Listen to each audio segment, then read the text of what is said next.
Continuous series चल रही है डियर। और आज का जो हमारा टॉपिक है वो डियर हम स्टडी करेंगे कंप्रेशन मेंबर की। डियर वैसे तो डियर ये कंप्रेशन मेंबर आप डिजाइन करते हो डीएसएस के अंदर, तो वहां पे बोलना ज्यादा बेटर रहेगा कि कंप्रेशन मेंबर, ठीक है। बट डियर आरसीसी के अंदर भी इसको एज ए कंप्रेशन मेंबर की तरह ही एनालिसिस या डिजाइन किया जाएगा डियर। जब भी हम कंप्रेशन मेंबर की बात करते हैं डियर, तो कंप्रेशन मेंबर कि इसका एग्जांपल आ गया आपके डियर कंप्रेशन मेंबर का, दैट इज कॉलम। हम क्या किसकी बात करेंगे डियर, यहाँ पे हम कॉलम की बात करेंगे कि कॉलम क्या है आपका डियर, कंप्रेशन मेंबर है। देखिएगा डियर यहाँ पे आपके पास एक कॉलम का सेक्शन बनाता हूं मैं, ये आपके पास एक कॉलम का सेक्शन है, ठीक है। एक ये सेक्शन है डियर आपके पास कॉलम का। अब यहाँ पे क्या होता है डियर, बड़े ध्यान से देखिएगा, ठीक है। यहाँ पे इसकी ये सेंटर पार्ट है डियर, इसका सीजी होगा कुछ यहाँ पे, और इसका डियर कुछ सीजी होगा डियर कुछ यहाँ पे होगा। बड़े ध्यान से देखना, कॉलम को मैंने क्या बोला है कंप्रेशन मेंबर, और कंप्रेशन मेंबर जो कॉलम है जो कहीं ना कहीं नीचे क्या होगा, रेस्ट पे होगा। तो किसके ऊपर होगा, सॉइल पे रेस्ट पे होगा। अगर डियर वो सॉइल पे रेस्ट हो सकता है, वो फुटिंग पे रेस्ट होगा, तो फुटिंग भी क्या लगा रहा होगा डियर, उसका भी कोई ना कोई सेल्फ वेट होगा, यानी कि उसका भी कोई ना कोई प्रेशर होगा, यानी कि सेफ बेरिंग प्रेशर होगा, यानी कि तो वो नीचे से भी क्या लगा रहा होगा, फोर्स लगा रहा होगा, अपवर्ड फोर्स। और इस कॉलम के ऊपर से डियर ऊपर से भी क्या एग्जिस्ट कर रहा होगा, आपका फोर्स एग्जिस्ट कर रहा होगा, दैट इज पी। तो दोनों पी फोर्सेस यानी कि कंप्रेस होने की कोशिश करेगा, यानी कि जो कॉलम है डियर उसकी एबिलिटी है कि वो चीजों को कंप्रेस करे, ठीक है। इतना कंप्रेस भी नहीं करे कि भाई वो पूरी तरह से क्रश हो जाए, ठीक है। तो यहाँ पे डियर अब आपको यहाँ पे है कि सर ये पूरा मेरे पास मेंबर है, और इस मेंबर का डियर मुझे पता है सीजी है, यानी कि मान लो एक रेक्टेंगुलर कॉलम है और इसका सीजी डियर आपके पास सेंटर ऑफ ग्रेविटी इसके मिड पे है, ठीक है डियर। अब मैं यहाँ पे ये मान लेता हूँ डियर कि ये क्या हो गया, इसका डियर डेप्थ हो गया, और ये इसकी मान लेता हूँ, ये इसकी विड्थ के कॉरस्पॉन्डिंग बात कर रहा हूँ, विड्थ और डेप्थ के कॉरस्पॉन्डिंग डियर मैं क्या कर रहा हूँ, यहाँ पे बात कर रहा हूँ। अब डियर यहाँ पे लोड लगा है, अगर डियर लोड उसके प्रॉपर सीजी से पास करेगा, क्या बोल रहा हूं मैं कि if load is passes through the CG of the member, यानी कि सीजी ऑफ द कॉलम से अप्लाइड होगा डियर, तो उस कंडीशन में डियर आपका बेंडिंग मोमेंट जीरो होगा। यानी कि सर आपने क्या कहा कि जो लोड है, लोड किससे पास करेगा, load is passing through the CG of the moment, CG of the section. अगर वो सीजी ऑफ द सेक्शन से पास करेगा डियर, तो इसका मतलब क्या है, वहां पे डियर बेंडिंग मोमेंट क्या होगा, जीरो होगा। बेंडिंग मोमेंट जीरो होगा, यानी कि वहां पे कोई भी सेंट्रिसिटी डेवलप नहीं होगा। अगर डियर वहां पे कोई भी सेंट्रिसिटी डेवलप नहीं होगा, तो इस कंडीशन में डियर ऐसा तो नहीं है कि वहां पे कोई ना कोई फोर्स तो आएगा। अभी तो डियर आपका लोड बिल्कुल सीजी से पास कर रहा है, हो सकता है ये सीजी से पास ना करे, ये सीजी के अवे भी हो सकता है, ये लोड डियर यहाँ पे भी आ सकता है, तो आपका फोर्स का नेचर कुछ यहाँ पे भी आ सकता है, ये डियर लेफ्ट भी मूव हो सकता है, तो डियर इसका सीजी कुछ यहाँ पे भी एक्ट कर सकता है। तो डियर आपके कोड ने क्या कहा, आपके कोड ने डियर जो इतना ये वाला जो पार्ट है, इस वाले पार्ट को डियर आपके कि ये हमारे काम का है, यानी कि जो जितना लोड आपका डियर सीजी से अवे फ्रॉम होता जा रहा है, वो इतना पार्ट डियर आपका क्या है, काम में है। तो डियर इस कंडीशन में आपका इसेंट्रिसिटी डेवलप हुआ, यानी कि इसेंट्रिसिटी आपका यहां डेवलप हुआ dear, that is E Y, ठीक है। और यहां पे डेवलप हुआ x के कॉरस्पॉन्डिंग, तो ई एक्स हो गया डियर, ठीक है। तो यहां पे कोई ना कोई इसेंट्रिसिटी डेवलप हो गया। तो इस चीज के लिए डियर ये जो आपकी इसेंट्रिसिटी डेवलप हुई, इन चीज को ध्यान में रखते हुए डियर आपके आईएस कोड ने कुछ स्पेसिफिकेशन दी है कि जब यहाँ पे क्या आएगा डियर, आपके पास कुछ ना कुछ एक्सियल मोमेंट आएगा डियर, ठीक है। वो एक्सियल मोमेंट आपका कैसा हो सकता है डियर, वो यूनी एक्सियल भी हो सकता है और बाई एक्सियल भी हो सकता है। यूनी मतलब वो डियर एक ही डायरेक्शन में भी लोड अवे फ्रॉम हो सकता है सीजी से, और दोनों डायरेक्शन में भी क्या हो सकता है dear, away from the CG हो सकता है। तो दैट इज एक्सियल मोमेंट यहाँ पे डेवलप्ड हो सकता है डियर, ठीक है सर। ये आपने कॉलम बताया, तो डियर यहाँ पे क्या हमारा यहाँ पे क्वेश्चन बन जाता है कि कॉलम क्या है सर आपके पास, column is a compression member. Column क्या है, तो मैं यहाँ पे इसकी अगर डेफिनेशन लिखना चाहूँ, column is a compression member. जो कॉलम है डियर वो क्या है, column is a compression member है। पहले तो ये चीज समझो आप डियर, कंप्रेशन मेंबर है, ठीक है sir. Which is subjected to, जो क्या है, which is subjected to axial compressive force, which is subjected to mainly axial compressive force, axial compressive force, ठीक है, compressive force is known as compression member, is known as, इसको क्या बोलेंगे dear आप, compression member बोलेंगे, ठीक है dear. जैसे आपके कंप्रेशन मेंबर में स्ट्रट भी क्या होता है डियर, आपका कंप्रेशन मेंबर होता है, ठीक है। वो डियर आप डीएसएस के अंदर स्टडी करोगे कि स्ट्रट कंप्रेशन होता है, टाई टेंशन होता है, ठीक है, वहां पे डियर आप इसको जानोगे डियर, ठीक है सर। ये चीज तो हमें यहाँ पे पता लगी है। तो डियर इस चीज पे आपने काम करना है कि कितना वहां पे डियर आपका यूनी एक्सियल लोड लग रहा है और कितना वहां पे डियर बाई एक्सियल लोड लग रहा है, यानी कि आपकी यूनी एक्सियल और बाई एक्सियल का मतलब क्या है कि वहां पे इसेंट्रिसिटी डेवलप हो रही है। एक्सियल मूवमेंट आने का मतलब है कि सर वहां पे क्या आ रही है आपके पास, इसेंट्रिसिटी डेवलप होना, इसेंट्रिसिटी डेवलप हो रही है। और जब डियर इसेंट्रिसिटी आपकी डेवलप हो जाती है, यानी कि इसेंट्रिसिटी डेवलप मतलब E does not zero, E जब आपके पास जीरो नहीं हो रहा है तो ऑब्वियसली बात है डियर वहां पे इसेंट्रिसिटी डेवलप होगी। और जब इसेंट्रिसिटी डेवलप होगी तो ऑब्वियसली बात है वहां पे कोई ना कोई बेंडिंग आएगी, ठीक है। शॉर्ट कॉलम है डियर तो क्रशिंग आएगा वहां पे, लॉन्ग कॉलम है तो वहां पे कुछ ना कुछ बकलिंग आएगी डियर। तो यहाँ पे डियर कुछ ना कुछ आपकी क्या आएगी, अगर इसेंट्रिसिटी वहां पे जीरो नहीं आ रही है, अगर इसेंट्रिसिटी जीरो आ रही थी तो बेंडिंग मोमेंट जीरो रहेगा, ठीक है डियर। तो ये चीज हमको यहाँ पे 1 by 1 पढ़ना पड़ेगा। अब डियर देखा जाए तो क्लासिफिकेशन ऑफ कॉलम में हम सबसे पहले अकॉर्डिंग टू स्लेंडरनेस रेशियो देखते हैं। अगर डियर मैं आपको स्लेंडरनेस रेशियो का अगर कांसेप्ट बताऊं, जैसे आपको स्लेंडरनेस रेशियो का कांसेप्ट ऑफ स्लेंडरनेस रेशियो, वैसे तो डियर आपने इसको सॉम के अंदर स्टडी किया है, बट चलो यहाँ पे भी हम इसको स्टडी कर लेते हैं, ठीक है। स्लेंडरनेस रेशियो का कांसेप्ट, तो कांसेप्ट क्या है इसका dear, concept of the slenderness ratio, ठीक है। मैं ज्यादा नहीं बताऊंगा आपको क्योंकि आपको सॉम में ये चीज बहुत अच्छे से समझ आ गई। स्लेंडरनेस रेशियो क्या होता है डियर, स्लेंडरनेस रेशियो होता है it is the ratio of effective length to least radius gyration, ठीक है। तो ये क्या स्लेंडरनेस रेशियो डियर, अगर हम सॉम की एनालिसिस देखते हैं तो आपने वहां पे लिखा होगा dear L effective divided by R minimum, कुछ यही किया है डियर आपने। और R मिनिमम कैसे निकालते हैं, I/A, moment of inertia upon A, ठीक है, I/A वैसे निकालते तो आप वहां से निकाल सकते हैं। बट डियर जब आप आरसीसी की एनालिसिस करते हैं तो ये हो जाता है dear L effective to B, L effective to least lateral dimension. Least lateral dimension क्या है डियर, कि जैसे B into D लिया है तो B into D में से जैसे आपके पास ये सेक्शन है डियर, लीस्ट लेटरल डायमेंशन का ये है, और ये क्या लिया डियर मैंने यहाँ पे, ये मैंने यहाँ पे डियर B लिया है आपके पास, और ये डियर मैंने यहाँ पे आपके पास D लिया है, ठीक है। अगर डियर मैं इसको कॉलम में दिखाना चाहूँ आपको तो कॉलम में कुछ ऐसे दिखेगा ये आपको, ठीक है। तो यहाँ पे ये हो गया डियर, यहाँ पे ये हो गया डियर, ठीक है, ये इसको कर दिया डियर हमने और ये कर दिया, ठीक है, और ये हो गया, ठीक है डियर। अब देखिएगा बड़े ध्यान से यहाँ पे, अब इसको डियर कुछ इस तरह से कर देते हैं हम, कुछ इस तरह से आपके पास कॉलम बना। तो डियर जो ये वाला जो पार्ट है आपके पास दैट इज बी, ये क्या है डियर आपके पास बी, बी, ठीक है, दैट इज बी, क्लियर है डियर। और इसको मैंने माना है अपना डी माना है, आप इसको डी मान सकते हो, इसको बी भी मान सकते हो। अब इन दोनों में से जो डियर छोटा होगा, बी और डी में से जो छोटा होगा डियर उसको हम क्या बोलेंगे, लीस्ट लेटरल डायमेंशन। तो यहां पे हो जाएगा dear L effective by B, ठीक है डियर। तो ये हो जाएगा डियर आरसीसी का स्लेंडरनेस रेशियो और ये हो जाएगा डियर आपका सोम का स्लेंडरनेस रेशियो। तो L effective by B, B क्या है आपके पास dear slenderness ratio, L effective by B, L है इफेक्टिव लेंथ और B क्या है least lateral dimension, least lateral dimension, ठीक है डियर। तो ये चीज का कांसेप्ट ध्यान में रखना है आपको और यही हमें करना है। स्लेंडर मतलब कि आपका मेंबर कितना लंबा है, स्लेंडर का मतलब होता है डियर कि उसकी लेंथ क्या है, उसकी लेंथ ज्यादा है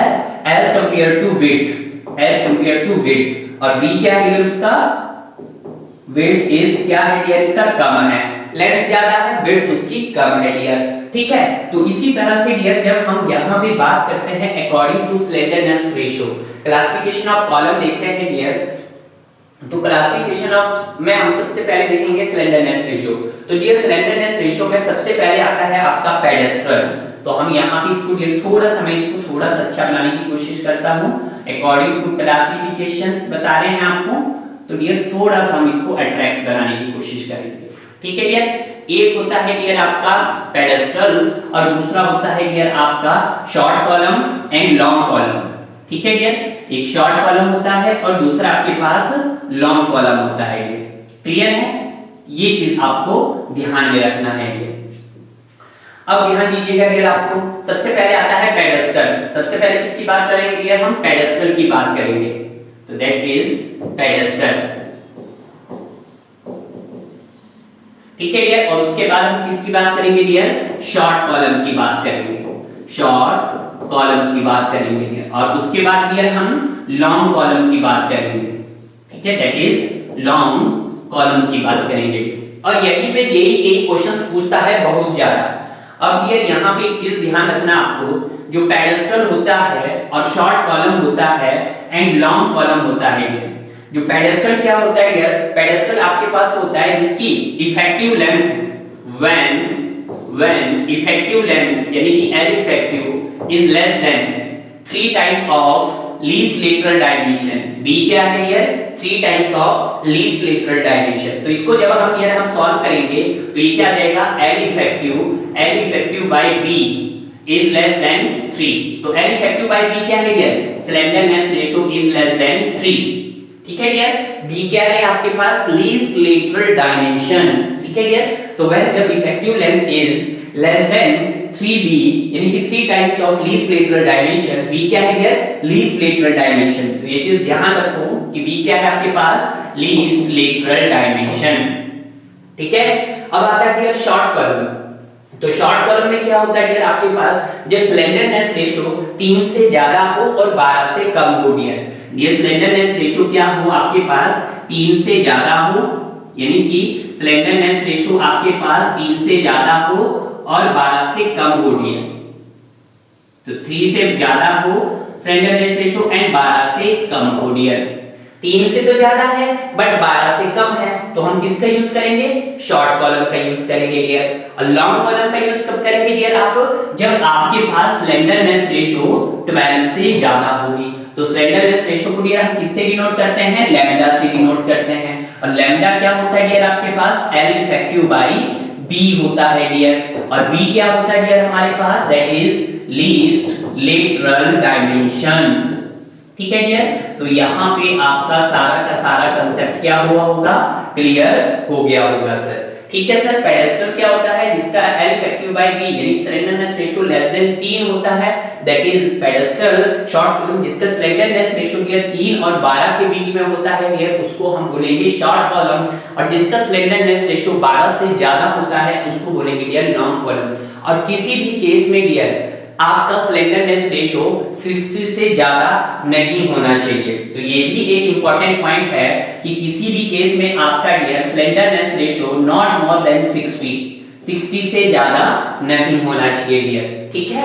अगर आप कॉलम की बात करें या तो सर ये लॉन्ग कॉलम की स्लेंडरनेस 12 है, 12 भी है, बट डियर ये भी आपके पास slenderness ratio not exceed, slenderness ratio लिखा हुआ है लैम्डा नॉट एक्सीड 60। ये भी आपका 60 से क्या नहीं करना चाहिए, एक्सीड नहीं करना चाहिए। 12 से तो ज्यादा बोल दिया है पर कितना ज्यादा नहीं होना चाहिए, 60 से ज्यादा एक्सीड नहीं करना चाहिए डियर, क्लियर है। तो इस तरह के डियर हमारे पास अकॉर्डिंग टू क्लासिफिकेशन हो गई है। अब ये यहाँ पे डियर कुछ मैंने इसको एक बहुत अच्छे से आपको एक पॉइंट में लेके आया हूँ, आइटम्स लेके आया हूँ, शॉर्ट कॉलम्स लेके आया हूँ, लॉन्ग कॉलम लेके आया हूँ। स्लेंडरनेस रेशियो शॉर्ट कॉलम का क्या होता है डियर, जिसकी स्लेंडरनेस रेशियो लैम्डा, जिसका लैम्डा क्या हो डियर, लेस देन 3 हो, सॉरी लेस देन 12 हो, कुछ ऐसे लिख सकता हूं मैं, ठीक है। 3 और 12 के बीच में यानी क्या लिख सकता हूं सर, स्लेंडरनेस रेशियो जिसका क्या हो 3 से छोटा हो एंड स्लेंडरनेस रेशियो 12 से ज्यादा हो। और शॉर्ट कॉलम में लॉन्ग कॉलम में क्या होगा डियर, जिसका स्लेंडरनेस रेशियो क्या हो 12 से ज्यादा हो, ठीक है। अब शॉर्ट कॉलम में डियर तो ऑब्वियसली बात है इसकी लेंथ क्या होगी डियर, इसकी लेंथ सर ज्यादा होगी, लेंथ इसकी कम होगी, शॉर्ट कॉलम की हमेशा याद रखना लेंथ कम होगी और विड्थ क्या होगी डियर इसकी, विड्थ क्या होगी डियर इसकी, ज्यादा होगी, ठीक है। बट अगर जितना लंबा लॉन्ग कॉलम है डियर उसकी लेंथ क्या होगी डियर, ज्यादा होगी, उसकी लेंथ ज्यादा होगी और उसकी जो विड्थ होगी डियर वो क्या होगी, कम होगी डियर। क्लियर है, यहाँ पे इतना ही डिफरेंस है कि इसकी विड्थ क्या है, ज्यादा होगी, ठीक है डियर। अब फेलियर क्राइटेरिया, शॉर्ट कॉलम आपका किसमें फेल कर सकता है डियर, शॉर्ट कॉलम आपका ड्यू टू क्रशिंग फेल हो सकता है। तो ये किसमें फेल हो सकता है डियर, आपका क्रशिंग में फेल हो सकता है। बताऊंगा कैसे फेल हो सकता है, क्रशिंग में फेल हो सकता है। और जो लॉन्ग कॉलम होता है वो लंबे होते हैं डियर, वो बकलिंग में फेल हो सकते हैं। किसमें फेल हो सकते हैं डियर, बकलिंग में फेल हो सकते हैं। तो इसका फेलियर क्राइटेरिया क्या है डियर, बकलिंग है डियर। और इसको डियर एक और नाम से भी जाना जाता है प्री मैच्योर फेलियर। किससे जाना जाता है dear, premature failure, premature failure भी इसको बोला जाता है डियर। क्लियर है। स्ट्रेस, जो शॉर्ट कॉलम होते हैं डियर वहां पे स्ट्रेसेस क्या होती है, बहुत ज्यादा होती है, हाई स्ट्रेसेस। सर कौन सी स्ट्रेसेस, कंप्रेसिव स्ट्रेसेस, क्योंकि कॉलम के ऊपर कौन सी स्ट्रेस रेजिस्ट करती है, कंप्रेशन, तो हाई कंप्रेसिव स्ट्रेस होती है डियर, यहाँ पे हाई कंप्रेसिव स्ट्रेस होती है। और यहाँ पे क्या होती है लॉन्ग कॉलम में, लो कंप्रेसिव स्ट्रेस होती है आपके पास, that is low compressive stress होती है, ठीक है। तो ये चीज भी सर हमें समझ आ गया, स्ट्रेस भी तो कोई बात नहीं, ठीक है डियर। उसके बाद मटेरियल, मटेरियल जो भी आपका शॉर्ट कॉलम है वो अपने मतलब अल्टीमेट स्ट्रेंथ पर रीच कर जाता है। मटेरियल क्या कर जाता है, material to reach its ultimate strength. तो ये भी लिख सकते हो आप कि जो मटेरियल है sir, materials to reach its ultimate strength, अपनी ultimate strength तक पहुंच जाता है डियर, ठीक है। बट डियर जो आपका यहाँ पे है वो अपनी ultimate strength तक नहीं पहुंच पाता। materials not its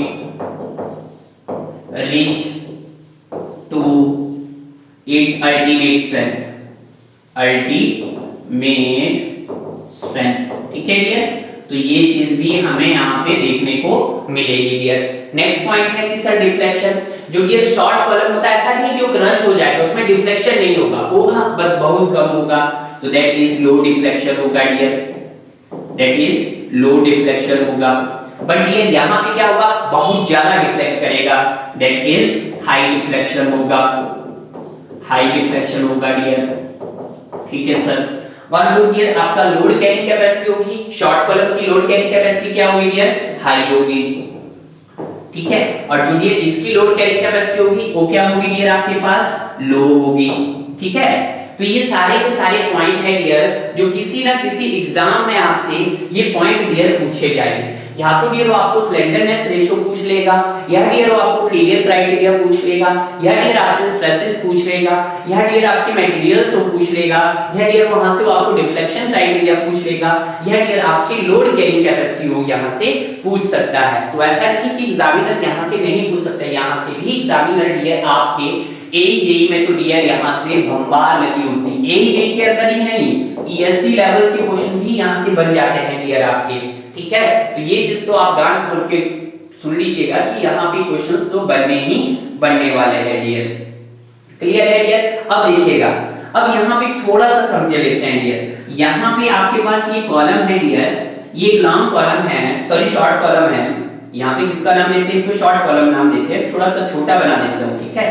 तो ये है डियर आपका शॉर्ट कॉलम, ये शॉर्ट कॉलम है डियर, और ये है डियर आपका लॉन्ग कॉलम, ठीक है। एक शॉर्ट कॉलम है और दूसरा डियर आपके पास लॉन्ग कॉलम है। अब देखना डियर, जो शॉर्ट कॉलम होता है जब इसके ऊपर लोड लगता है डियर, इसके ऊपर क्या लगता है आपका लोड एक्ट करता है, ठीक है डियर। इसके ऊपर क्या एक्ट कर रहा है सर, हमारा पी लोड एक्ट कर रहा है। तो ये क्या करने की कोशिश करेगा, ये क्रश करने की कोशिश करेगा डियर। क्या करने की कोशिश करेगा, क्रश करने की कोशिश करेगा।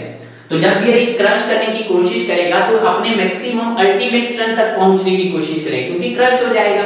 जैसे कि आपको देखा होगा, आपने पानी पूरी खाया होगा, कभी भी पानी पूरी को डियर आपके पांव के नीचे आ जाएगा तो पूरी तरह से वो क्या हो जाएगा, पंच हो जाएगा, यानी पूरी तरह से वो क्रश हो जाएगा। उसका क्रश का मतलब कि वो अपनी मैक्सिमम स्ट्रेंथ तक पहुंच गया है, जितनी उसकी स्ट्रेंथ थी वहां तक वो पहुंच गया जहां तक उसने पहुंचना चाहते थे। बट ये जो लॉन्ग कॉलम होता है ये अपनी मैक्सिमम स्ट्रेंथ तक नहीं पहुंच पाएगा। जैसे ही डियर इसके ऊपर कोई लोड आएगा आपके पास, ये लोड आने के साथ ये कंप्रेस नहीं करेगा, ये क्या करने की कोशिश करेगा, अपनी पोजीशन से टिल्ट करने की कोशिश करेगा। तो जब सर ये टिल्ट करने की कोशिश करेगा, कुछ इस तरह से हमारे पास ये डियर टिल्ट करने की कोशिश करेगा, ठीक है। और जब टिल्ट करने की कोशिश करेगा तो ये ऑब्वियसली बात है अपनी मैक्सिमम अल्टीमेट स्ट्रेंथ तक नहीं पहुंच पाएगा ये। तो डियर कुछ इस तरह से वो टिल्ट करने की कोशिश करेगा हमारे पास, ठीक है, इस तरह से टिल्ट करने की कोशिश करेगा। तो टिल्ट करने का मतलब, सॉरी यार, यहां पे क्या हो रहा है डियर, बकलिंग हो रही है। तो ये बकलिंग डियर इस तरह भी हो सकती है और ये बकलिंग डियर इस तरह से भी हो सकती है, यानी कि अपनी प्रॉपर शेप में नहीं आ पा रहा है, ठीक है। किसकी वजह से, क्योंकि वो स्लेंडर है। स्लेंडर मतलब उसकी लेंथ बहुत ज्यादा है, बट यहाँ पे इसकी लेंथ और विड्थ क्या है डियर, लेंथ कम है विड्थ ज्यादा है, इसीलिए डियर वो क्या हो रहा है, अपनी मैक्सिमम अल्टीमेट स्ट्रेंथ तक पहले पहुंच पा रहा है डियर। क्लियर है। तो ये सारे क्वेश्चंस होते हैं जो एग्जामिनर अक्सर आपसे पूछता है डियर। आगे देखते हैं डियर, आगे आता है क्लासिफिकेशन बेस्ड ऑन शेप। अगर डियर आपको देखा जाए तो ये रेक्टेंगुलर शेप का भी हो सकता है। किस शेप का हो सकता है सर, ये सर हमारे पास रेक्टेंगुलर शेप का भी हो सकता है, ठीक है। आपके पास स्क्वायर का भी हो सकता है और आपके पास ये सर्कुलर का भी हो सकता है, ठीक है डियर। ऐसे तो बहुत सारे हो सकते हैं। एक आपके पास एक्स सेक्शन भी हो सकता है डियर, क्या हो सकता है, एक्स सेक्शन भी हो सकता है। तो एक्स सेक्शन भी हो सकता है, ऐसा नहीं कि एक्स सेक्शन नहीं हो सकता है, एक्स सेक्शन हो सकता है भाई, एक्स सेक्शन हो सकता है डियर आपके पास, आई सेक्शन हो सकता है डियर आपके पास, ठीक है। ये हो गया आपके पास एक्स सेक्शन हो सकता है, ठीक है। कंपोजिट सेक्शन हो सकता है, शेप तो किसी तरह से भी हो सकती है, रेक्टेंगुलर हो सकती है, स्क्वायर हो सकती है, सर्कुलर हो सकती है, एक्स सेक्शन हो सकती है। कुछ डियर ऐसे भी शेप होती है आपके पास, ऐसे भी आपने शेप देखी होगी, ठीक है। इस टाइप की भी आपके पास डियर शेप होती है, कॉलम की कुछ इस टाइप की भी शेप होती है डियर। क्लियर है। तो आपने ये सोचना है कि यहाँ पे इस तरह की शेप भी होती है। अगर डियर हम इसका टॉप व्यू देखना चाहें तो इसका टॉप व्यू आपको कैसे दिखेगा सर, ऐसे दिखेगा इसका टॉप व्यू, ये रेक्टेंगुलर का टॉप व्यू दिखेगा। इसका टॉप व्यू कैसे दिखेगा डियर सर, ये स्क्वायर है तो इसका कुछ सर ऐसे बना देते हैं, ये स्क्वायर है, ये रेक्टेंगुलर है, ये स्क्वायर है, ये सर सर्कुलर है तो सर्कुलर का तो सर आपको सेम ही दिखेगा। तो सर्कुलर का डियर आपको कुछ इस तरह से दिखेगा, ठीक है। सर्कुलर का क्रॉस सेक्शन कैसे दिखेगा डियर आपके पास, कुछ इस तरह से दिखेगा, ठीक है। इस तरह से इसके दिखेंगे डियर। अब सर आपको पता है, अब हम यहाँ पे क्या डालेंगे, इन सेक्शन के अंदर हम अपनी लॉन्गिट्यूडिनल रेनफोर्समेंट प्रोवाइड करेंगे। तो लॉन्गिट्यूडिनल रेनफोर्समेंट प्रोवाइड करने का एक ही तरीका है कि सारे कॉर्नर्स को पकड़ लीजिएगा, ईच कॉर्नर। तो यहाँ का कॉर्नर मैंने सर पकड़ा, अगर मैंने यहाँ का कॉर्नर पकड़ा तो ये यहाँ पे पड़ घुस जाएगी सर, एक कॉर्नर यहाँ का पकड़ा सर मैंने, यहाँ घुस जाएगी, एक कॉलम यहाँ पे डाला सर, यहाँ पे घुस जाएगी, एक कॉलम यहाँ पे घुस जाएगी। तो यहाँ पे डियर मुझे एक तो यहाँ पे मिलेगी, देखना डियर, एक रेनफोर्समेंट को यहाँ पे मिलेगी, एक रेनफोर्समेंट लॉन्गिट्यूडिनल रेनफोर्समेंट यहाँ मिलेगी, एक यहाँ मिलेगी और एक डियर मेरे को यहाँ पे मिलेगी। उसी तरह से स्क्वायर और रेक्टेंगुलर का सेम रहेगा डियर, एक मेरे को यहाँ पे दिखेगी डियर, एक कॉर्नर, कॉर्नर पे पकड़ लो ना आपको, सिंपल है, कोई भी शेप दे दी जाएगी, कॉर्नर पकड़ लीजिएगा। सर कॉर्नर पकड़ लिया हमने, ठीक है। बट स्क्वायर में ध्यान रखना, तो स्क्वायर में ध्यान रखना क्या डियर आपने, स्क्वायर में सिंपल है डियर, एक आप डियर कौन सा डाल दो, एक डियर यहाँ पे डाल दो, एक यहाँ पे डाल दो और यहाँ पे डाल दो और यहाँ पे डाल दो, एक किसी इसके एक बिट में डाल दो डियर, ठीक है डियर। बस तो कम से कम मिनिमम का क्राइटेरिया भी आपको यहाँ पे, वैसे आगे बताऊंगा मैं, ऐसा नहीं है कि यही बता रहा हूँ, मैं बता रहा हूँ क्लासिफिकेशन बेस्ड ऑन शेप। अब जैसे एक्स सेक्शन है तो एक्स सेक्शन की क्या पकड़ लीजिएगा, ईच कॉर्नर पकड़ लीजिएगा, ठीक है। एक कॉर्नर यहाँ पे पकड़ा, यहाँ पे पकड़ा, यहाँ पे पकड़ा, यहाँ पे पकड़ा, यहाँ पे कॉलम कॉलम पकड़िए, 2 4 6 8 कॉलम कॉलम पकड़ लीजिएगा, ठीक है। ठीक है सर, आपको बोला, आपने बोला तो हमने कॉलम पकड़ लिए, बिल्कुल भाई, मैंने तो कहा कॉलम पकड़ लिए, ये आ गया, ये आ गया डियर, आपने कॉलम पकड़ लिए, ये कॉलम पकड़ लिए डियर आपने, ठीक है। उसी तरह से डियर यहाँ पे भी कॉलर पकड़ लो आप, कॉलर ही पकड़ने हैं ना भैया, आपको रेनफोर्समेंट के लिए कॉलर ही पकड़ने हैं,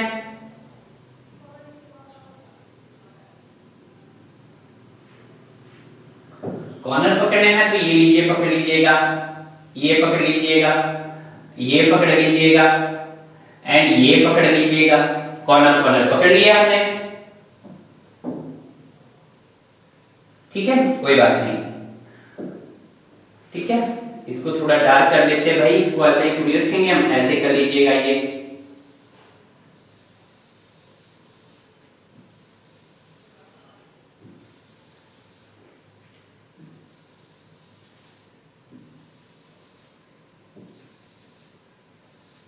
ठीक है डियर, यहाँ पे भी डाल दिए, ठीक है। तो यहाँ से एक आइडिया आपको मिल गया, सिर्फ आपने एक स्क्वायर को लर्न करना है, सॉरी सर्कुलर को याद करना है। सर्कुलर में minimum number of longitudinal reinforcement bar कितनी डलेगी डियर, आपकी 6 डलेगी। बाकी सभी का एक ही क्राइटेरिया कि सबके कॉर्नर पकड़ लीजिएगा और हर एक कॉर्नर में एक एक रीइंफोर्समेंट लॉन्गिट्यूडिनल रीइंफोर्समेंट डाल दीजिएगा डियर, ठीक है। तो इस तरह से डियर हम यहाँ पे ये चीज भी यहाँ पे डाल देंगे, ठीक है सर। हमें ये सारी कंडीशंस हमें तो पता लगी है, क्लासिफिकेशन बेस्ड ऑन शेप। आप मोस्टली जो स्टडी करते हैं डियर रेक्टेंगुलर, स्क्वायर और सर्कुलर की स्टडी करते हैं, ना तो डियर आप एक्स सेक्शन की स्टडी करते हो, ना ही कुछ इस टाइप के सेक्शन की स्टडी करते हैं। आपके लिए जो मोस्टली स्टडी रहता है डियर, एक ये रहता है और दूसरा डियर ये रहता है और तीसरा डियर आपका सर्कुलर रहता है, क्लियर है। तो यहाँ से क्लियर हुआ आपको कि रेक्टेंगुलर हो या स्क्वायर हो, minimum number of longitudinal reinforcement bar 4 डाली जाएगी और डियर अगर सर्कुलर होगा तो आपकी 6 डाली जाएगी। बाकी जैसी भी शेप आ जाए आप उनके कॉर्नर पकड़ो, हर एक कॉर्नर में एक एक रीइंफोर्समेंट डालते जाओ और जितने कॉर्नर होंगे उतनी नंबर ऑफ रीइंफोर्समेंट आपको वहां पे मिल जाएगी डियर, क्लियर है। आगे जो आता है dear classification based on transverse reinforcement. तो ट्रांसवर्स रीइंफोर्समेंट भी बिल्कुल ऐसे ही है डियर। अब आपको ट्रांसवर्स रीइंफोर्समेंट यहाँ पे प्रोवाइड करनी है। तो डियर आपने पहले ही देखा होगा कि अभी तक आपने अपने उसमें डायग्राम में क्या डाल दिया था, देखो इसी डायग्राम में आपने अभी क्या डाली थी, यहाँ पे लॉन्गिट्यूडिनल ट्रांसफर रीइंफोर्स डाल दिए। अब डालनी है dear according to transverse reinforcement. अगर डियर हम अकॉर्डिंग टू ट्रांसवर्स रीइंफोर्समेंट बोलते हैं तो इसमें 3 आते हैं डियर। एक आपके पास टाइड आता है, एक हेलिकल आता है और दूसरा डियर आपके पास कंपोजिट सेक्शन आते हैं। यानी कि इसके अंदर कौन कौन से आते हैं सर, इसके अंदर सर एक आपका टाइड आता है, टाइड कॉलम आता है, ठीक है। एक डियर आपके पास हेलिकल आता है डियर, हेलिकल आता है और एक डियर आपके पास कंपोजिट सेक्शन आता है। कौन सा आता है, कंपोजिट सेक्शन आता है डियर, क्लियर है। तो डियर अगर यहाँ पे आपको देखा जाए तो ये मैंने डिफरेंट सेक्शंस बनाए हैं, तो इसको भी डियर आपको पता है कि आपने यहाँ पे क्या डाल दी थी सर, पहले से डाली हुई थी लॉन्गिट्यूडिनल, तो उनको तो सर एडिटिव रहने दो, आपने बिल्कुल डाली थी सर लॉन्गिट्यूडिनल वाली, तो यहाँ पे थी, यानी कि स्क्वायर और रेक्टेंगुलर तो एक साथ रहेंगे, ठीक है, इनका क्राइटेरिया तो सेम है। बट यहाँ पे ये है डियर, तो यहाँ पे एक यहाँ पे थी, यहाँ पे थी, यहाँ पे थी और यहाँ पे था और यहाँ पे था और यहाँ पे था, कुछ इस तरह से थी डियर आपके पास। अब इनको पहले वाले को मैं फिल कर देता हूँ, ठीक है डियर। तो पहले तो ऐसे थी हमने जब लॉन्गिट्यूडिनल प्रोवाइड किया था,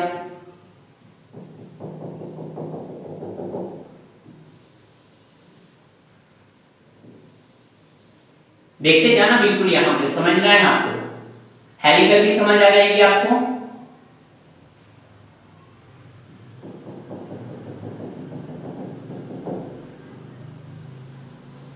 ये स्क्वायर वाला है, ठीक है डियर, और यहाँ पे भी आपने ऑलरेडी डाली थी। इसको थोड़ा सा इधर करते हैं भाई,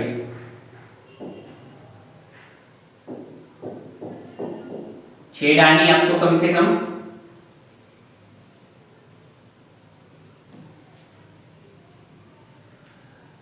एक यहाँ पे डाल देता हूँ, एक यहाँ पे डाल देता हूँ, एक यहाँ पे डाल देता हूँ, एक यहाँ पे डाल देता हूँ, 4 एक यहाँ पे डाल देता हूँ और एक यहाँ पे डाल देता हूँ, ठीक है। अब इनको सभी को क्या कर लो, मिला लो नीचे।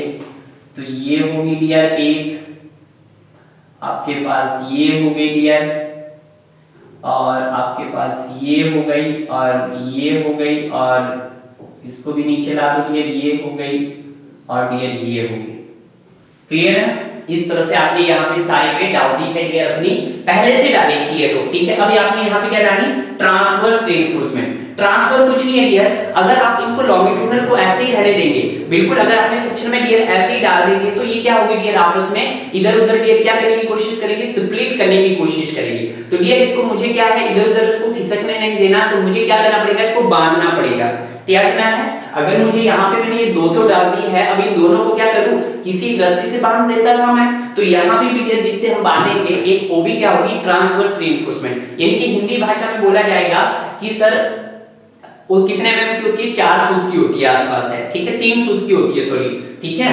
तो यहाँ पे डियर ये चीज ध्यान रखना, तो आप प्रोवाइड कर दो सर, तो बिल्कुल सर प्रोवाइड कर देते हैं ट्रांसवर्स रीइंफोर्समेंट। तो ये होगी डियर आपके पास transverse reinforcement, that is transverse reinforcement, ठीक है। तो यहाँ पे ये ट्रांसवर्स रीइंफोर्समेंट होगी डियर आपके पास।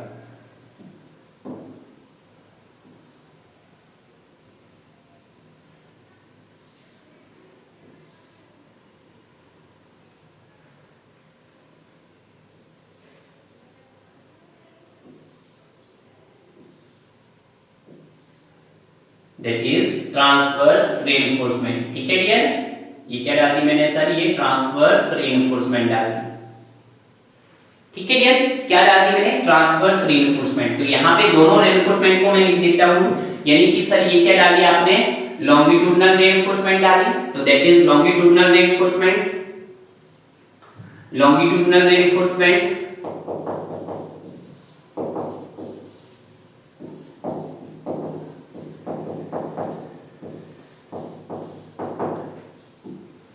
ठीक है डियर, और ये क्या डाल दी मैंने डियर इसमें आपको, ये डाल दी, ये भी डाल दी आपके पास यहाँ पे, ठीक है, दैट इज ट्रांसवर्स। उसी तरह से डियर यहाँ पे भी आपको टाइट मतलब टाइट कॉलम बोलेंगे इसको, ये देखो टाइट मतलब ट्रांसफर रीइंफोर्समेंट यहाँ पे प्रोवाइड कर दी, ठीक है डियर। उसी तरह से डियर यहाँ पे भी हम प्रोवाइड कर देंगे, तो यहाँ पे भी सर प्रोवाइड कर दूं, तो दैट इज कुछ इस तरह से, दिस इज द टाइट। और हेलिकल रीइंफोर्समेंट कैसे होगी डियर आपके पास, हेलिकल रीइंफोर्समेंट होगी कुछ डियर इस तरह से, हेलिकल रीइंफोर्समेंट, ठीक है। तो यहाँ पे डियर आपके पास दोनों ही कंडीशंस के डायग्राम यहाँ पे बना दिए हैं, चाहे आपके पास डियर टाइट हो, चाहे डियर आपके पास हेलिकल रीइंफोर्समेंट हो, ठीक है डियर। तो यहाँ पे ये क्या डाली मैंने, लेटरल टाइज, ओके, लॉन्गिट्यूडिनल ट्रांसफोर्समेंट तो डियर ये वाली है ना, ये लेटरल टाइज, ये क्या डाल दी डियर आपने यहाँ पे, दैट इज लेटरल टाइज,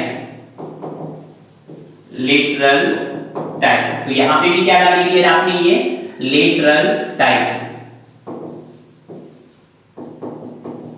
ठीक है।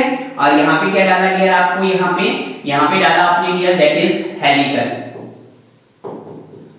और याद रखना हेलिकल रीइंफोर्समेंट है डियर, आप कहां पे प्रोवाइड करेंगे, वो सिर्फ सर्कुलर कॉलम में ही प्रोवाइड की जाती है डियर। तो इस तरह की कंडीशन और डायग्राम डियर आपको यहां पे पता होना चाहिए according to based on transverse reinforcement. एक डियर इसमें आता है कंपोजिट सेक्शन भी आता है डियर, एक कौन सा आता है डियर, कंपोजिट सेक्शन।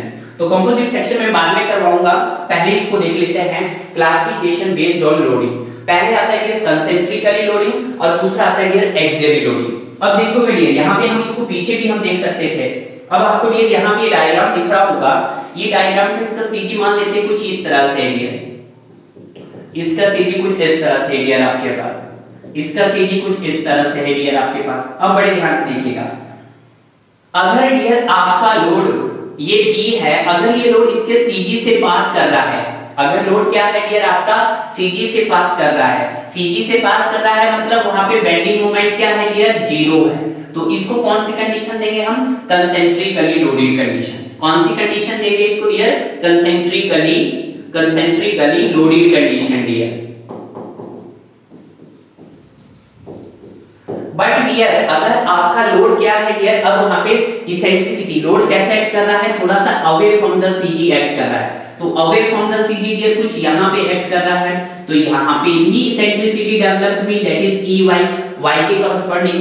और डियर जरूरी नहीं है इधर भी हो सकता है, इधर भी हो सकता है डियर, एंड इधर भी आपकी इसेंट्रिसिटी डेवलप हुई होगी, दैट इज ई एक्स। तो इसको क्या बोलेगा डियर, इसको बोला जाएगा axially loaded column. Axially loaded कि यहाँ पे एक्सियली लोडेड का मतलब कि इतना वहां पे इसेंट्रिसिटी, तो इसको डियर जब हम बनाएंगे तो ये फाइनल कुछ इस तरह से हो जाएगा, ठीक है डियर। तो यहाँ पे एक्सियली लोडेड का मतलब है कि सर वो यूनी एक्सियल भी हो सकता है। यूनी मतलब एक ही डायरेक्शन में इसेंट्रिसिटी डेवलप हुई, मतलब एक्स एक्सिस के डायरेक्शन में एक्स एक्सिस की डायरेक्शन में आपका इसेंट्रिसिटी डेवलप हुआ। अगर आपका डियर दोनों डायरेक्शन में हुआ, यानी कि एक्स डायरेक्शन में भी हुआ और वाई डायरेक्शन में भी हुआ, तो डियर उसको बोला जाएगा बाई एक्सियल। यूनी एक्सियल मतलब एक सिंगल डायरेक्शन में, और बाई एक्सियल का मतलब दोनों डायरेक्शन में। ठीक है डियर, तो इस तरह की कंडीशनें आपके पास यहाँ पे रहती है। ओके डियर, अब यहाँ पे ये चीज भी कंडीशन है कि सर ये इसेंट्रिसिटी आपकी कम से कम कितनी होनी चाहिए। तो डियर आपको यहाँ पे पता है ये b है, ठीक है डियर, इसको मैंने आपको b दिया था और इसको डियर मैंने d लिखा था। ठीक है, तो जो ये वाली इसेंट्रिसिटी है डियर आपके पास, y वाली इसेंट्रिसिटी, ये आपके पास 0.05 b से ज्यादा नहीं होनी चाहिए, और ex वाली इसेंट्रिसिटी भी डियर 0.005 d से ज्यादा नहीं होनी चाहिए डियर।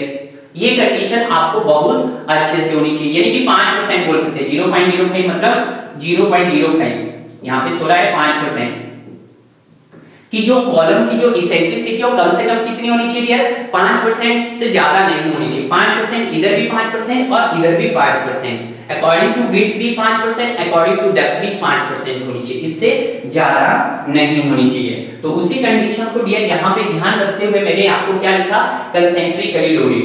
कंसेंट्रिकली लोडेड का मतलब क्या होता है कि लोड इज प्लेस्ड, कि जो आपका लोड प्लेस हो रहा है dear, load is placed at the section of, load is the placed at the CG of the member, CG of the member, कि जो आपका लोड है कहां से पास कर रहा है, load is placed at the, या लोड इज पासिस, तो ये लिखूं मैं ज्यादा बेटर रहेगा। ठीक है डियर, कि load is passes through the CG of the member, या CG of the member लिखो या CG of the section लिखो डियर, एक ही बात है। ठीक है, CG of the section, clear है। तो ये बात आपको बड़े ध्यान में लिखनी है, बिल्कुल सही सर।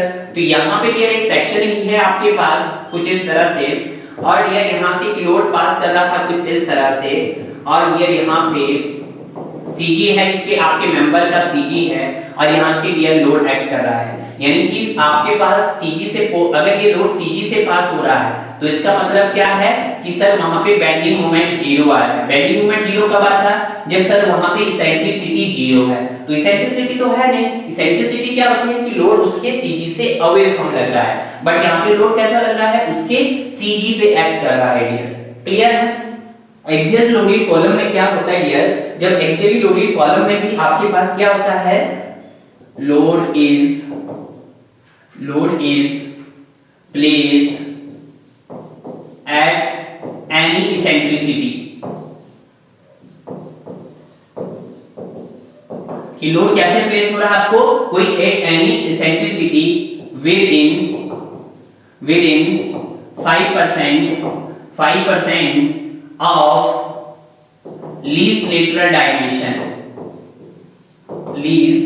lateral dimension, क्यों क्या कर रहा है, 5% क्या कर रहा है, वो डाइवर्ट हो रहा है लीस्ट लेटरल डायमेंशन के अंदर। ठीक है सर, कैसे, अब देखिएगा यहाँ पे ये डायग्राम है आपके पास कुछ इस तरह से, और डियर आपका लोड है डियर इस पॉइंट पे होना चाहिए, लोड यहाँ पे लग रहा है, तो यानी कि ये आपका CG होगा, यानी कि मेंबर का CG होगा डियर आपके पास पहले तो।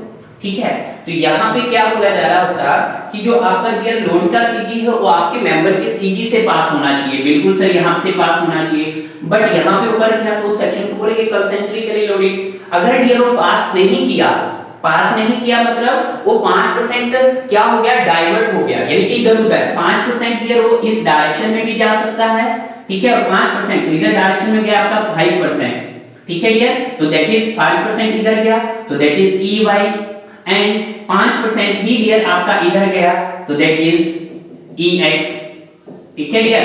तो यहाँ पे डियर आपका ये एक डायरेक्शन में भी हो सकता है और आपकी दोनों डायरेक्शन में भी हो सकता है, यानी कि एक्सियल लोडिंग का मतलब कि आपने लोड को ऐसे प्लेस किया कि जिसमें आपके पास कम से कम 5% की इसेंट्रिसिटी डेवलप हुई with in the least lateral dimension. तो यहाँ पे ये EY की कॉरेस्पॉन्डिंग जो हुई आपके पास, मान लेते हैं 5% आपने बोला, तो 5% का मतलब सर 0.05 B हुई होगी, और यहाँ पे डियर ई मतलब डी डेप्थ के कॉरस्पॉन्डिंग, तो 0.05 डी हुई होगी डियर, यानी कि आपके पास कम से कम इतनी इसेंट्रिसिटी पे आपका क्या आ रहा है, लोड पास कर रहा है डियर। ये कोड की प्रोविजन है कि इससे ज्यादा नहीं होना चाहिए, ठीक है डियर, बिल्कुल सही सर। अब यहाँ पे sir axially loaded in uniaxial में कैसे होगा मूवमेंट, और बाई एक्सियल में मूवमेंट कैसे होगा। यूनी एक्सियल मूवमेंट का मतलब क्या होता है डियर, इस कंडीशन का मतलब होता है कि load is placed at an eccentricity, कि load is placed at an eccentricity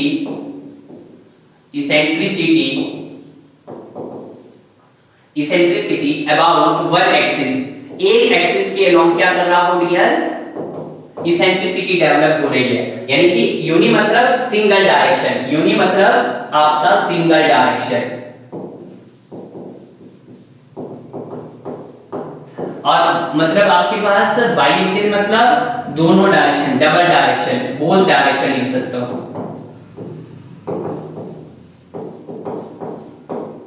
ठीक है डियर। तो यहां पे सर कैसे, अब देखिएगा, अब डियर आपके पास ये कॉलम है, ये कॉलम का सेक्शन है आपके पास, और ये डियर इसका सीजी है, और ये डियर आपके पास है, तो load is away from the CG, कुछ लोड डियर आपका यहाँ पे एक्ट कर रहा है, तो ऑब्वियसली बात है एक्ट यहाँ पे करेगा, सीजी से बाहर एक्ट करेगा, तो यहाँ पे क्या होगा, इसेंट्रिसिटी डेवलप हुआ, तो यानी कि एक डायरेक्शन में हुआ तो बोलेंगे यूनी, अगर डियर दोनों डायरेक्शन में हुआ तो इसको क्या लिखेंगे कि load has placed an, load is placed at an eccentricity in both direction, अब दोनों डायरेक्शन में है डियर, तो उसको क्या बोला जाएगा, तो उसको बोला जाएगा आपके पास axially loaded with biaxial movement, ठीक है डियर। तो यहाँ पे आपका पास ऑब्वियसली बात है, यहाँ पे आपका मूवमेंट रोटेट होगा dear P into E, clear है।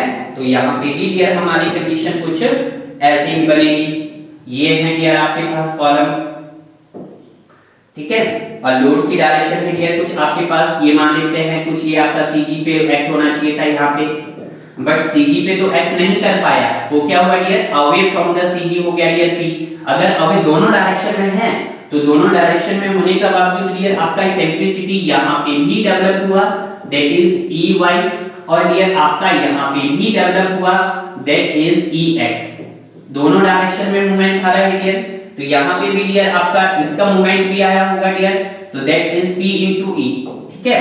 तो यहाँ पे दोनों डायरेक्शन में डेवलप हो रहा है, तो कितना हो सकता है, कम से कम कोड ने ये बोला है कि 5% से ज्यादा नहीं होना चाहिए सेंट्रिक लोडिंग कंडीशन, ठीक है, 5% चल पड़ेगा पर 5% से ज्यादा नहीं होगा डियर, तो होगा तो उसके लिए आपको कोडल प्रोविजन बताए जाएंगे डियर। तो इस तरह से डियर आपको यहाँ पे जितने भी कोडल प्रोविजन थे डियर वो यहाँ पे हमने बता दिए हैं डियर। लास्ट आता है डियर आपके पास कंपोजिट सेक्शन, कौन सा सेक्शन डियर आपके पास, दैट इज कंपोजिट सेक्शन। तो ये भी डियर आपके लिए वेरी इंपॉर्टेंट है कंपोजिट सेक्शन, ठीक है। तो कंपोजिट सेक्शन भी हम कैसे देखते हैं डियर, कंपोजिट मतलब कि डिफरेंट सेक्शन से मिलकर बना हुआ, जैसे ये डियर आपके पास एक रेक्टेंगुलर है डियर, एक और एक रेक्टेंगुलर है, एक और डाल देता हूं इसके अंदर डियर, दूसरा सेक्शन, दो सेक्शन मैंने यहाँ पे डाल दिए, ठीक है डियर, दो सेक्शन को मिलके बनते हैं आपके that is composite section dear, ठीक है। तो यहाँ पे डियर आपके पास नंबर ऑफ रीइंफोर्समेंट डाल देता हूं, 4 पड़ेगी इसमें, तो that is 1 2 and that is 3 and that is 4, ठीक है डियर। और यहाँ पे डियर मैं एक ऐसे एलिमेंट का इंट्रोड्यूस करूं जो इसकी स्ट्रेंथ को क्या कर दे डियर, इंक्रीज कर दे, तो मैंने क्या दिया यहाँ पे डियर, मैंने कुछ एक स्ट्रक्चरल एलिमेंट लगा दिया इसके अंदर, क्या डाल दिया डियर मैंने इसके अंदर, एक स्ट्रक्चरल एलिमेंट का इंट्रोड्यूस कर दिया है, ठीक है सर। आपने क्या कर दिया इसके अंदर, स्ट्रक्चरल एलिमेंट इंट्रोड्यूस कर दिया है,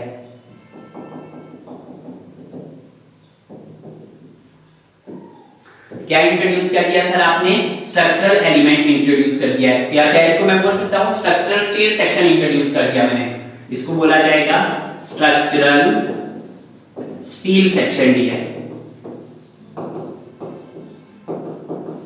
ठीक है। ये जो स्ट्रक्चरल स्टील सेक्शन का जो एरिया होगा ना डियर, एरिया जो होगा या इसको बोल देते हैं कोर एरिया, इसका जो ये एरिया होगा या इसको बोला जाएगा डियर आपका एरिया ऑफ कोर भी बोला जाएगा इसको, एरिया ये पूछा जाता है dear, area of core should not be more than 20% of the gross area, कि इसके जो पूरा एरिया सेक्शन का पूरा एरिया होगा उस एरिया का 20% से ज्यादा आपका डियर स्ट्रक्चरल स्टील सेक्शन का एरिया नहीं होना चाहिए of gross area.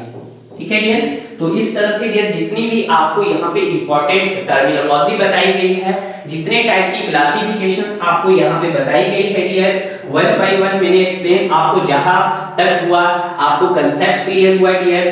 Concept clear होने के बाद डियर आपको क्लासिफिकेशन ऑफ कॉलम बताए। ठीक है डियर, उसके बाद डियर हमने वहां पे डिफरेंट क्लासिफिकेशन सीखी डियर। आपको ये टेबल काफी इंपॉर्टेंट है डियर, शायद अगर ये टेबल आप अपने सामने अगर इसको रखें तो ज्यादा बेटर रहेगा, क्योंकि ये काफी इंपॉर्टेंट है डियर। उसके बाद डियर आपको क्लासिफिकेशन ऑफ शेप के अकॉर्डिंग बताया डियर। उसके बाद क्लासिफिकेशन ऑफ ट्रांसवर्स रीइंफोर्समेंट के बारे में बताया कि लॉन्गिट्यूडिनल ट्रांसफर बोलो या आपको इसको ट्रांसवर्स रीइंफोर्समेंट बोलो। ठीक है, ये बात है डियर। ठीक है, और उसी तरह से डियर यहाँ पे हमने ट्रांसवर्स रीइंफोर्स बोला तो ट्रांसवर्स ही बोल देता हूं, चलो कंफ्यूज नहीं हो जाओगे आप। ठीक है, तो that is transverse reinforcement, that is transverse. और इसके अंदर आपने क्या डाला, कुछ लेटरल टाइज डाली। ठीक है, इसको बांधने के लिए। ठीक है, लेटरल टाइज का मतलब फंक्शन होता है कि इनको अपनी जो भी आपने लॉन्गिट्यूडिनल या ट्रांसफर रीइंफोर्समेंट डाली उनको क्या करती है, वो हैंडल करती है डियर। क्लियर है, तो इस तरह से डियर आपका ये भी क्लियर हो गया, टाइप्स ऑफ कॉलम हो गया, कंपोजिट सेक्शन भी आपको क्लियर हो गया डियर। तो डियर जितने भी टाइप्स के थे यहां से भी क्वेश्चंस फ्रेम हो सकते हैं डियर। अगला जो टॉपिक रहेगा डियर आपका इंपॉर्टेंट कोडल प्रोविजन रहेगा डियर आपका कॉलम का। तो थैंक यू गाइस, मिलेंगे नेक्स्ट वीडियो में।